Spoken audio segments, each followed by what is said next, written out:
আসসালামু আলাইকুম। আমি সাভার কলমা এলাকা থেকে বলছি। এটি একটি সম্পূর্ণ আবাসিক এলাকা। আবাসিক এলাকায় একটি দোতলা বাড়ির ছাদে এই যে আমার বাসার পার্শ্ববর্তী রুস্তম, এই রুস্তম আলী উনি একটি হাঁসের খামার করেছেন।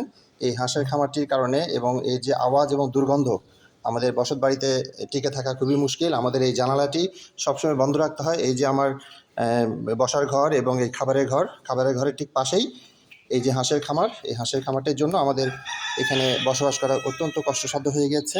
আমি ঢাকা জেলা পরিবেশ অধিদপ্তরের দৃষ্টি আকর্ষণ করছি। আপনাদের অফিসে একটি অভিযোগ দায়ের করা হয়েছে। ঢাকা সাভার ইউনিয়ন পরিষদে একটি অভিযোগ দায়ের করা হয়েছে। সাভার উপজেলা চেয়ারম্যান সাহেব আপনার বরাবর একটি অভিযোগ দায়ের করা হয়েছে এবং সর্বোপরি সাভার যে ইউনো স্যারের কাছে একটি অভিযোগ দায়ের করা হয়েছে। বিগত বেশ কিছুদিন ধরেই এখানে একটি হাঁসের খামার গড়ে উঠেছে।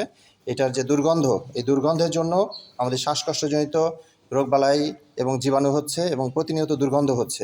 এটি কোনো মতেই কাম্য নয়। একটি আবাসিক এলাকায় একটি ছাদের উপরে এই ধরনের একটি হাঁসের খামার গড়ে তোলা।